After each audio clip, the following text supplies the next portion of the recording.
Welcome back, everybody, to another episode of Outside the Box. I'm with my good friend and very familiar face of the show, and Jamie Winship. Jamie, how's it going, man? Great. So happy to be here with you. It's always a good time being with you. I'm so glad you're here, and I know we've got so many Jamie Winship fans watching right now. So I want to say hi to all my brothers and sisters who are fans of yours and just following you all around the internet. What I like to say this with my family is going on a Jamie Winship binge.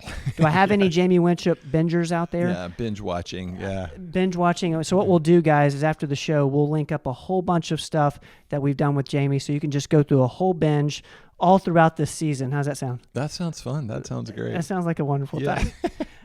One thing that, we really wanted to focus on today is I've heard you talk a lot about the intuitive mind. Yeah. The intuitive mind in the relationship to the practical mind. Rational. Yeah, right. It's rational. Intuitive, rational. Can you just kind of give us a quick recap as to, what those are? Yeah. Well, yeah. It's so like one way to think about it. There's like several ways to think about it, but one way, I love the quote that's attributed to Albert Einstein is, when you think of the intuitive mind is the master, and the rational mind is the servant. And this is something we'll talk about later. I know you and I have been talking about this before. Einstein said the intuitive mind is the master and the rational mind is the servant. So that tells you something about the relationship between the intuitive and the rational mind. They're not in opposition, but they have sort of distinct roles. And Einstein said, and maybe this will be part 2 about what we talk about, but we have made the master the servant. Yep. Yeah. And this has hurt us, that we've made the intuitive mind the servant to the rational mind instead of the way it's supposed to be. So that's why I think of the intuitive mind as the overall, the sort of the higher level thinking, the prefrontal cortex, the imaginative, visionary part of the mind, creative part of the mind. And it involves the whole mind, but we think of it more as the front brain, the higher level of the brain is the intuitive mind. How do we know that we're in that? Because I feel like I know I want to be there, but often I'm like, is this intuition right now, or where am I at? Or am I just being rational? Because sometimes they could be similar, I'm guessing. Yeah, and they work together, right? That's the point. They work together. It's not like there's any big separation. It's kind of like the right brain, left brain. Right. So the right brain is the more the intuitive, more the life is good and we're eternal and that kind of part of the mind. And the left brain is more like, how do we get this done? What do we do? But they're not in opposition and they don't work completely separate. It's more like, and Sir John Gilchrist writes about this. He's probably the biggest expert on right brain, left brain research. And he says, it's not that they're independent, they're together. It's which one is your worldview. Is the right brain your worldview? And the worldview is life is good. We're creatures of eternity. The infinite game's more important than the finite game. That's the intuitive mind. And the left brain is more like, okay, in the infinite game, what do we do today? Right. And so the intuition is way out there, dreaming, thinking. And another way, we were talking with public school faculty over the last few days, and I was talking about research that says that all thought is memory. All thought is memory, okay. Mostly.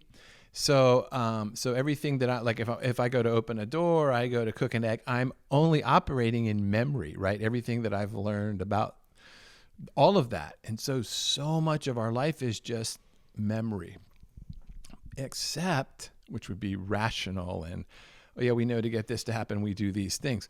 Except what's the shift is when you shift into creativity, which isn't based in memory, it's based in something thinking in the future. Still has the platform of memory because we can't do what we've never seen, but we're going to launch into something that hasn't been done yet. And so we have to dream, we say, we have to envision, we have to imagine the unseen true, the unseen real. So when we're in the intuitive mind, is it always stuff that hasn't been done? Or because creativity can be, like you said, like combination of things that you've seen before. Right. It seems like a very interconnected thing. Totally. And Yes. you've got to have both. That's right. Obviously you can't, to say, we got to go into the intuitive that means nothing would ever really happen. There's a really famous TED talk by a neurologist who has a stroke, and maybe we can give the folks that information later, because I can't think of her name, but it's a really famous podcast, and it's about right brain, left brain. And she has a stroke in her apartment, and so she knows what's happening to her. Have you heard? Yep. And she knows that the stroke has occurred in her left brain, because she can't, like, she's trying to do she knows I need to call a doctor, but she can't get, her rational mind can't put it all together. But because her right brain is functioning so free of the left brain, she doesn't care. She's like, it's like her left brain is going, we're going to die. And her right brain's like, you never die. You can't die. It's like this very beautiful, so it's like they've separated briefly, to where her whole view of everything that's significant is only the right brain. And so it's very eternal and looking into the future, and things like, there's more than just this, there's more in life. So if I say to a person, you fall in love with someone, and you're like imagining being married, that's the intuitive. It's based in your understanding of what marriage might look like from your past, which may be good or bad. So, but when you imagine it forward, you're not bringing all the bad into it, unless you're a pessimist, but you're imagining marriage that hasn't been yet. So, okay, because I know a little bit of my tendency, sometimes that can feel to me a little bit like anxiety. So like I'm imagining, not like I'm imagining, the bad things. So like I'm in the intuitive brain, I'm projecting forward, and then you feel anxious versus, the intuitive brain you're talking about is, one of abundance, one of, the world works for me. Yes. Yeah. So how do you kind of juggle that? Wow. And I think we might be into session 2 with that one, but you know what I mean? Of course you have to think that. Yeah. So first let's think about, well, what is the intuitive mind in a healthy, doing what the intuitive mind does so well, which is envision and imagine and innovate, like all of that, like it's doing that. And so, the word that's really interesting about this, how the intuitive mind is working, is the word pioneer, actually. Love it. So the intuitive mind is for pioneering. And the word to pioneer, the Greek word to pioneer means first cause, to be the first cause of something. So it's not something that's a secondary or tertiary cause. It's like pioneering is the first cause.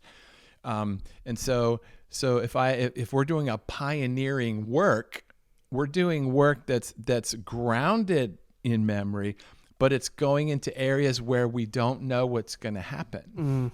And so we're predicting, or we're envisioning, and I think this is something else. Who said this? Kepler, I think, the physicist Kepler said, if I hadn't seen it, I would have never believed it. In other words, in his mind, he was envisioning elliptical orbit, even though they couldn't see it physically or practically with the rational mind, but he was envisioning elliptical orbit. And so how does a person know, I'm going to spend the rest of my life trying to prove this thing that's unproven? It's because somewhere they're envisioning it as true, and they're moving forward to it as true. Now, you're right. What if I envision the future as disastrous? I won't move forward. And that's what we want to talk about. Got it. But if the intuitive mind is moving as it is built in the human to move, it's interested in first causes. It's interested in pioneering new things. And so that's really the gift of the human mind, is not only its ability, but its longing to ascend and transcend where it is.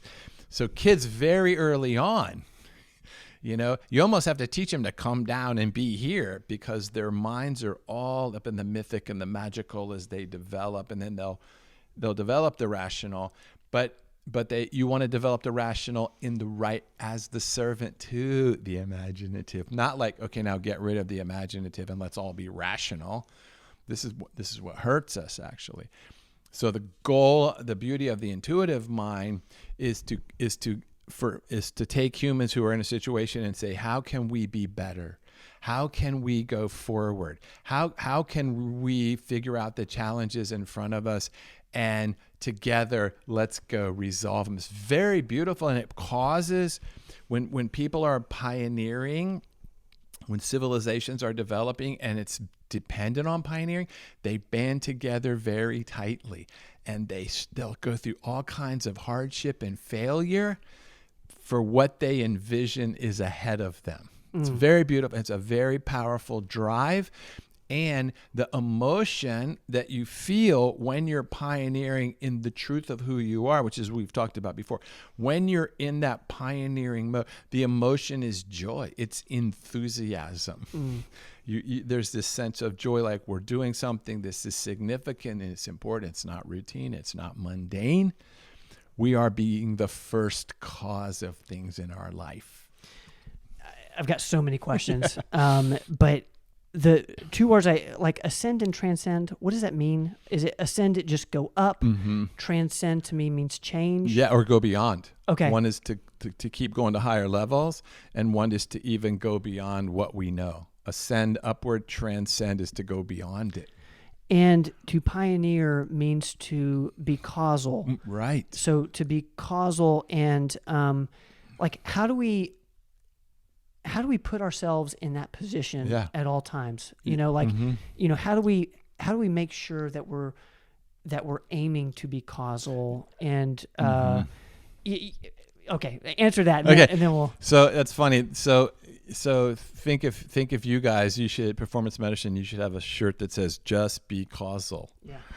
Right. Instead of just because. That's what we say. Just because. Well, it's just because it is what it is. That's not causal. To be causal is the difference between two words. The difference between the word react and respond.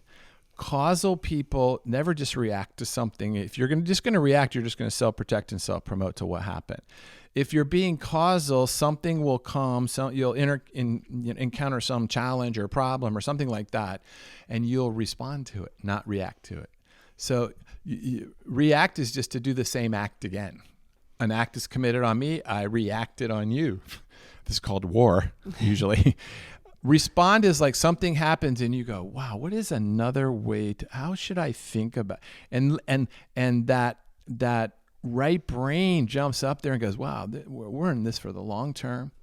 We're in it for the good of all people. How would I respond? How would I become the cause of a new thing happening here? So just a practical example of that. One of my friends who works in foreign policy stuff asked a question, just a hypothetical question, but if you were in a room with someone like Putin in the situation that he finds himself in, what would you say? Right? And so a reactionary person would take a side, probably, and either, yell at him or say, go get him or whatever. But a causal person will say, okay, first of all, how did we come to this?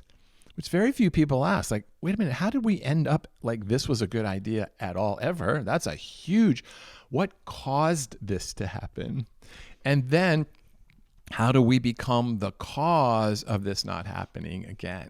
Which means we don't have an answer for that. We have to innovate or create a new way of handling foreign policy.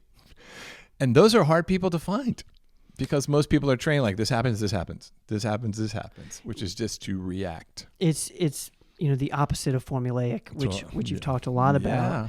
Yeah. And it seems you're in this creation mode.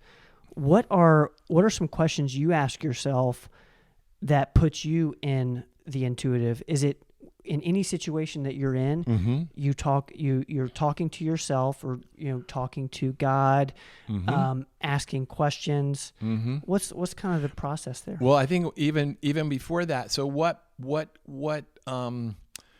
causes a person to have an opportunity to be causal is typically a barrier or an obstacle.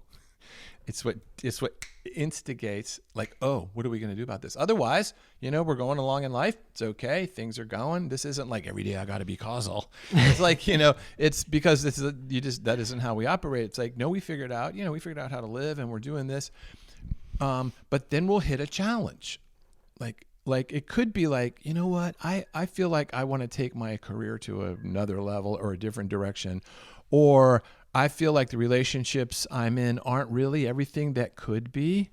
So when you hit some kind of obstacle or challenge or barrier, the successful negotiation or navigation of that barrier, if you react, you just keep hitting the barrier. Yep. In frustration and anger, and it gets more conflict, or you quit. Those are two disastrous ideas. But you hit the barrier, you recognize it. Okay, I'm going to innovation and the intuitive mind. The intuitive mind is nonviolent. The intuitive mind is completely nonviolent. The intuitive mind doesn't come up with conflict as an answer to anything ever. So you hit the barrier, and then you'll back up as a human being. This is the ascending. I'm going to ascend and transcend this challenge. Love it. Right. And so the way you're going to do it is you're going to back up. You're going to admit it, like, wow, we don't know what to do here. Like, let's just tell the truth. Education system's bad. We actually don't know what to do. We can keep pouring money into it. Like, these are just everyday practical examples. Is it getting better? No. Is anyone going to tell the truth that it's not? No. Right? So we're just going to react, blame. But so we're going to back up in any situation, little thing that happens in my little life, private life, or something significant and major or whatever. So you back up, and this is what you have. All innovators do this. They'll back up and they'll contemplate. They'll go into a state of contemplation. And the state of contemplation is, how did it make me feel when I hit that barrier? Did I pull false identity out of the fact that I failed at that? Like, that is healthy. And that's not the rational mind can't do it. This is the intuitive, creative, the very human part of you. And you're not reacting, you're responding. So, okay, I hit that barrier. Okay, wow. So I'm going to go in and meet with educators and say, okay, here's the test scores that we saw nationally. Okay, this is not acceptable. So, okay, so, all right. So first of all, how does this make us feel as humans, that this is the result? Does it make us feel like failures? We need to get rid of this. Because if we don't get rid of this, part 2 of our talk, we'll never ascend and transcend. Never. We'll get stuck in there. So you're going to come back, and the question is way up here, not down in the fear-based mind, way up in the front.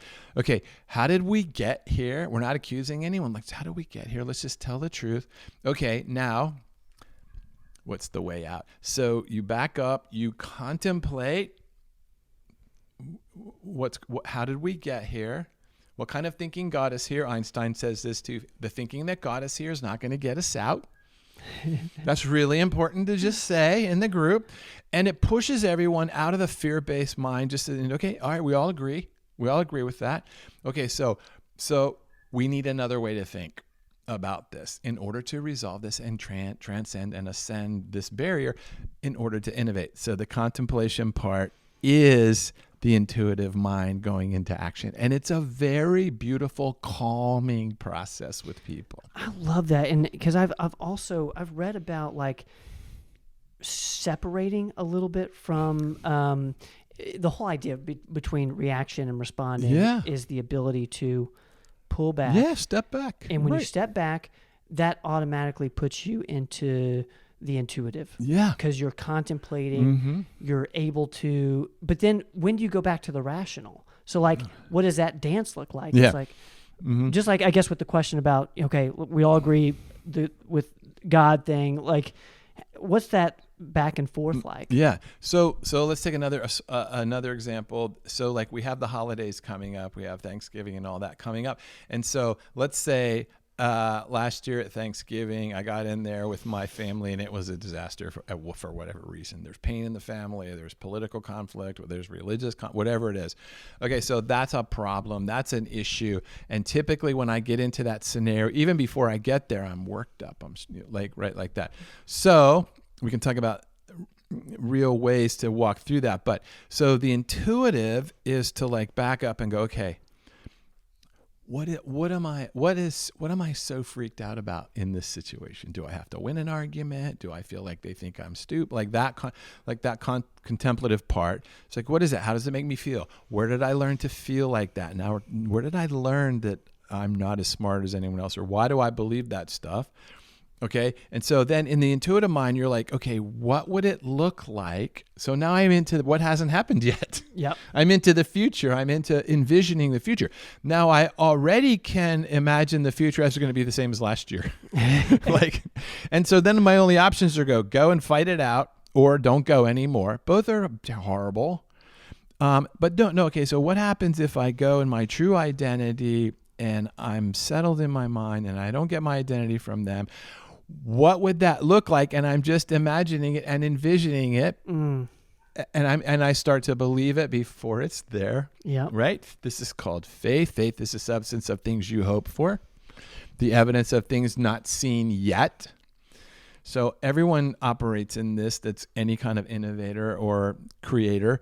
And so then I envision it. Now I'm up in the intuitive, forward, very thing. And I'm going to ascend and transcend this fight that always happens every year, or this feeling like I'm stupid or poor or something.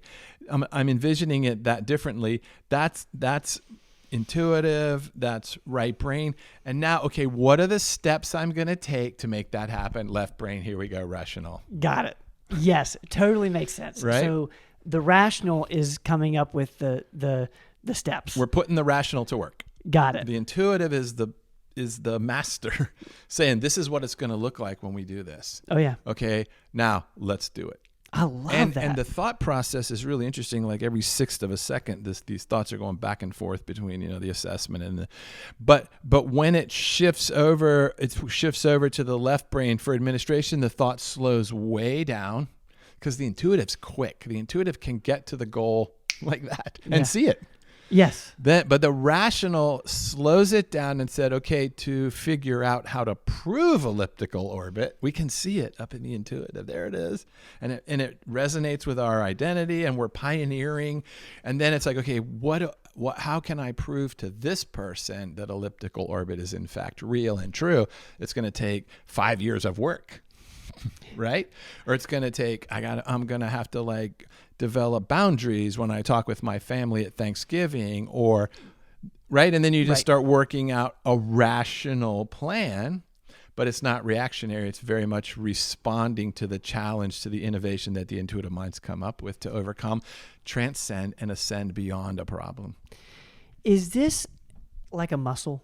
Yeah. Because I think a lot of us, probably feel like, well, I've always been told that I'm more, left brain. Yeah. I'm right-handed. Mm-hmm. So, I'm good at math. Right. Is that kind of walk us through retraining ourselves on how to start believing that we can be creative too? Yeah. So this, again, I think this is where Sir Gilchrist is right when he talks about it's not right brain, left brain, your right brain, your left brain, all that stuff.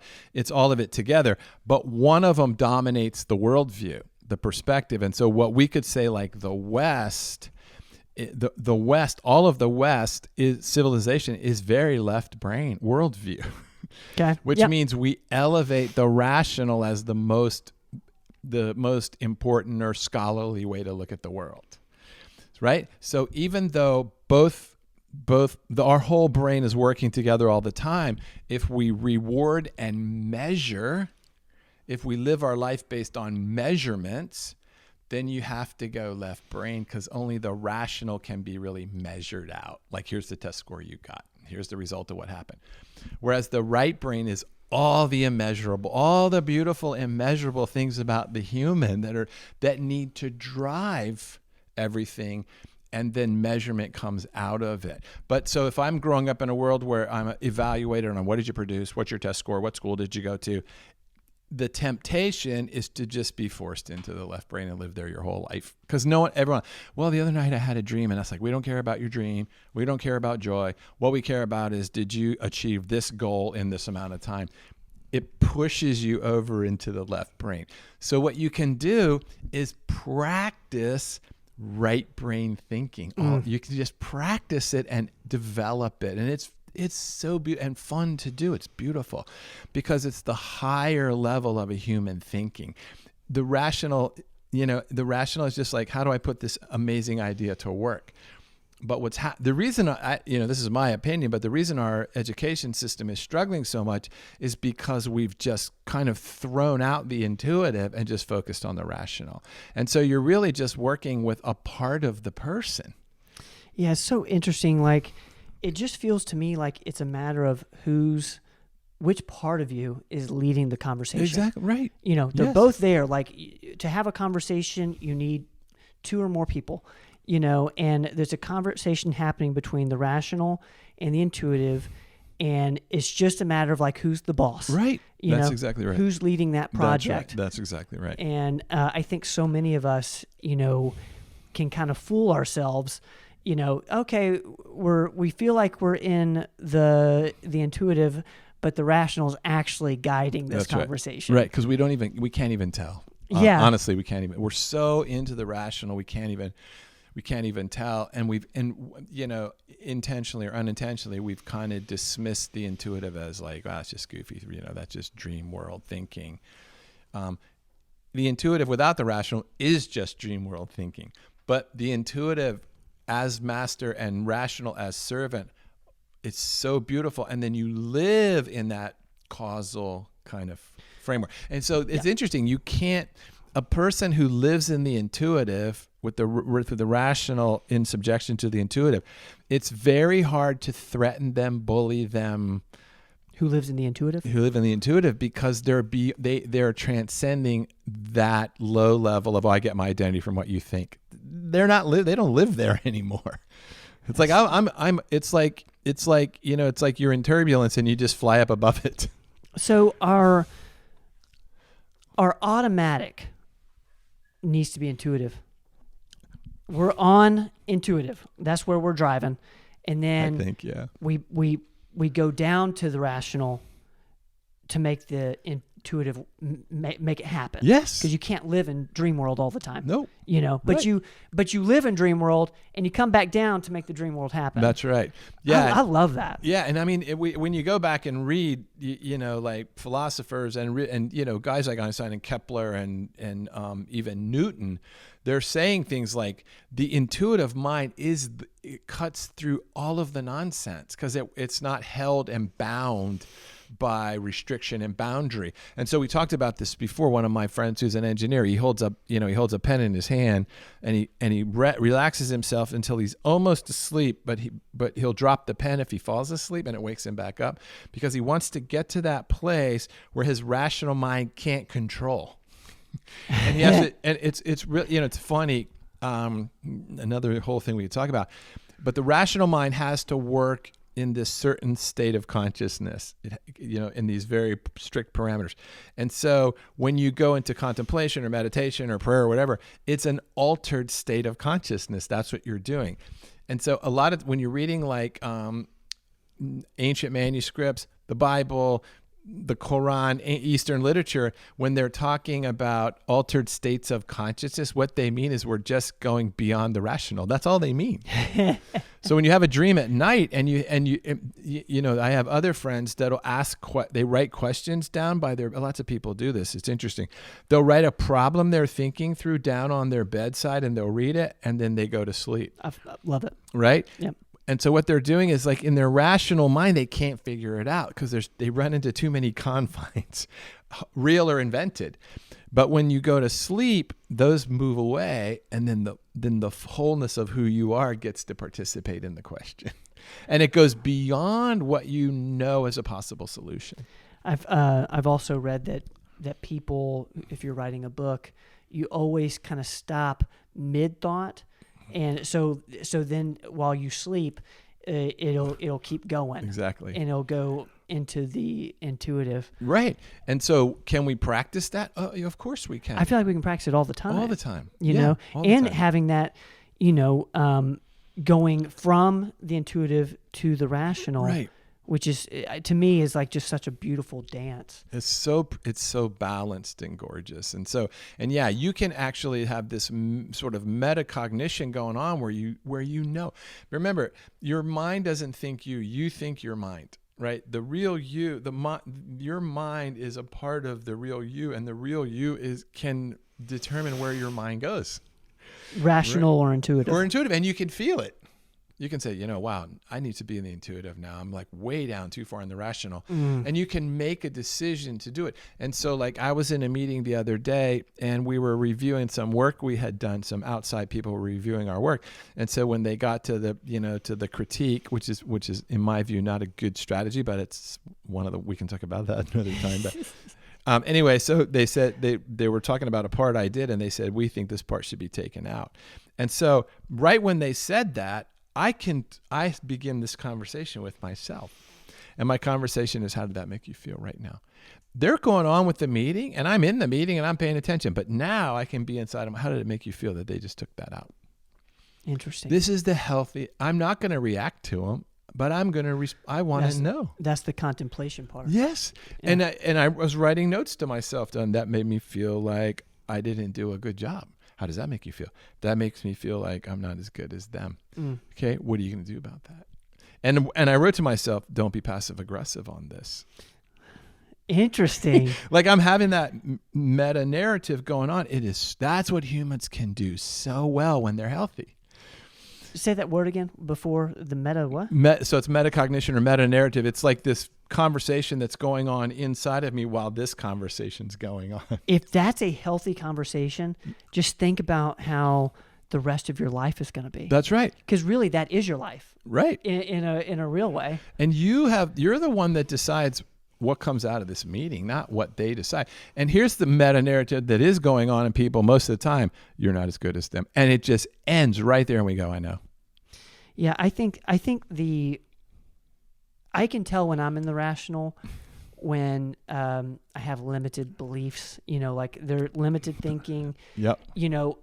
But again, what happens to me so often, and I'm sure some people can relate, is you just stay there. Right. Like it's fine if you go back up. Right.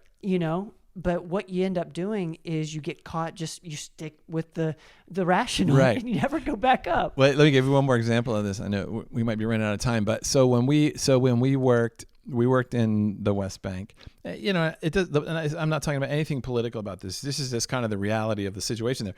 And so the Palestinians inside certain areas, there's a 35-foot wall around their neighborhood, and they can't leave.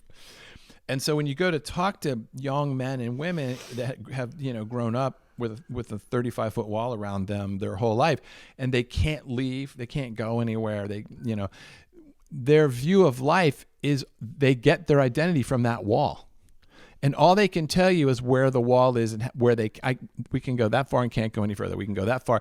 That's the rational mind. It's a wall, and it's not unhealthy. It's healthy. It's saying, you can't do this. But so when we're talking to those students, they're like, so, but if you look higher than 35 feet, what do you see? This wide open sky. That's the intuitive.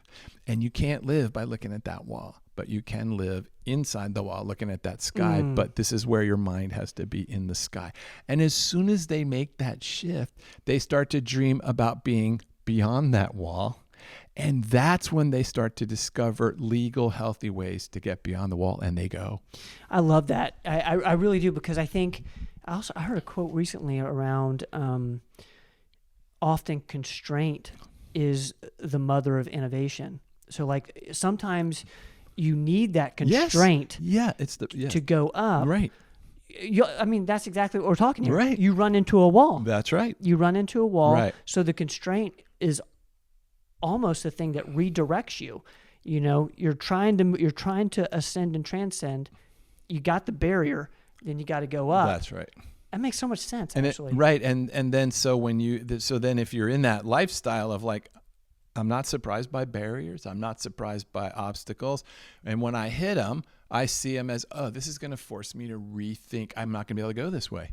So what's the other way to go? And this is what keeps us healthy and alive and makes us grow. And so in that scenario, you start to count it as joy when you hit the barrier. Like, yay, a barrier. Yes, because that automatically puts you up, and you know that, man, this is gonna bring up something inside of me that I didn't even know was there. Right. You know, I love that. I think that's such a cool thing, and I know we got to go, but I want to ask you one more time about being causal, and it feels like if we find that, I heard you one time just give this talk around just running. Mm-hmm. You find that thing and you just go, Yeah. you know, Right. and it was so inspiring. And I just felt, I felt like you were talking to me. Is like you find, is that what the intuitive mind does when you're in that causal and you just run? Yeah. You'll see the doorway, you'll see the way through, and we'll talk about this next time maybe, but you run that as hard as you can. You 110%. You don't do it until you discover it, but when you see it, you go. And discovering comes up in the intuitive. You'll see it there, and then down in the rational, you run. I love it. We'll end there, man. Dude, man, thank you. Yeah, my pleasure. Thanks, guys. for having me. Jamie Winship, continue the Jamie Winship binge as I will. But anyways, we'll link everything down in the description below with our other conversations with Jamie. And Jamie, as always, I hope I can get you back on the show. Yeah, I'd love to. Thanks. All right, Thank man. you. Guys, this has been Outside the Box. We've been with Jamie Winship today. Thank you so much for hanging out with us. Don't go away.